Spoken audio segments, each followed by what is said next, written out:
మన భారత ప్రభుత్వానికి మరి అదేవిధంగా ఆంధ్రప్రదేశ్ ప్రభుత్వానికి, తెలంగాణ ప్రభుత్వానికి తెలుగు ప్రజల ద్వారా మీకు ఒక విజ్ఞప్తి చేస్తున్నాం సార్. మేమందరము ఇక్కడ 24వ తారీఖు హైదరాబాద్ నుండి బహ్రెయిన్కి మరి టూరిస్ట్ వీసాగా చూడడానికి వచ్చాము. 4 days తర్వాత తిరిగి వెళ్ళే టైంకి మేము అనుకునే విధంగా ఎయిర్పోర్ట్కి వెళ్ళాక మరి చెక్-ఇన్లో లైన్లో నిలబడ్డప్పుడు బాంబ్స్ పడడము, మరి ఇక్కడ మిజైల్స్ పడడము, దాంతోపాటు అక్కడ కౌంటర్స్ క్లోజ్ చేయడము, గల్ఫ్ ఎయిర్ వాళ్ళు ఏమి స్పందన లేదు. ఇండియన్ ఎయిర్ ఫోర్స్లో కూడా ఇండియన్ ఎంబసీలో కూడా ప్రాపర్ రెస్పాన్స్ లేదు. కాబట్టి డైరెక్ట్ మేము ఈ వీడియో చేసి మీకు మీ ద్వారా ప్రభుత్వానికి మరి మేము విజ్ఞప్తి చేస్తున్నాం ఏంటంటే, మేము ఇక్కడ చాలా భయంకరమైన పరిస్థితిలో ఉన్నాము. మాతో పాటు ఎల్డర్లీ పీపుల్ ఉన్నారు, వారికి డయాబెటిక్ ఉన్నది, బీపీ ఉన్నది. వితౌట్ ప్రిస్క్రిప్షన్ ఇక్కడ టాబ్లెట్స్ కూడా ఎవరికి ఇవ్వట్లేదు. మేమే కాదు, మేము ఒక్క అపార్ట్మెంట్లో 2 bedroom ఫ్లాట్లో ఇంతమంది ఉన్నాము. ఇక్కడ మా పరిస్థితి చాలా భయంకరంగా ఉన్నది. ఇక్కడ ఉన్న తెలుగు ప్రజలు తెలిసిన వాళ్ళు ఒక పూట ఒక 1 time మీల్స్ మాకు ఇస్తున్నారు.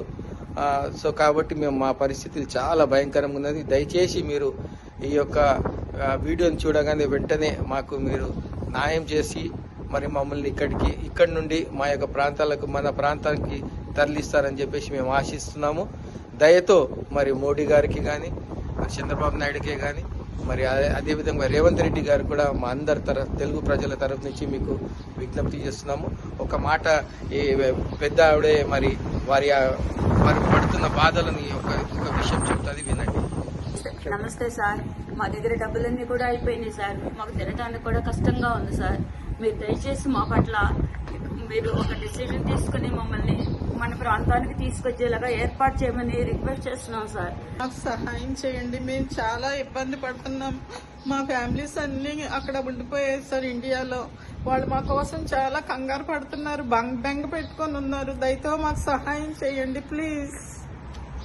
50 సంవత్సరాల పైవారమే మేము ఎంతో ఇబ్బంది పడుతున్నాం. ఇక్కడ ఎంత ఇరుకులో ఉన్నామో మేమే కాదు, మాకన్నా మా స్థానికులు ఉన్న ఆ గృహాల్లో ఉన్న మా బిడ్డలు, మా ప్రియులు వాళ్ళందరూ కూడా ఎంతో కంగారుగా ఉన్నారు. కనుక మమ్మల్ని ఈ వయసులో ఈ యొక్క స్థలం నుంచి మా ప్రాంతానికి మరి క్షేమంగా తరలిస్తారని ప్రభుత్వాన్ని మరి ముఖ్యంగా వేడుకుంటున్నాం.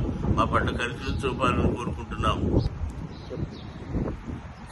నా వయసు 73 సంవత్సరాలు. నేను తెచ్చుకున్న మెడిసిన్స్ బీపీ షుగర్ అయిపోయాయి సార్. అందులో నేను ఇక్కడ కొనుక్కుందామని అంటే ప్రిస్క్రిప్షన్ లేకుండా ఎవరు ఇవ్వడం లేదు. దయచేసి మీరు కనుకరించి మనం తొందరగా ఇంటికి చేరేలాగా సహాయం చేయాలి.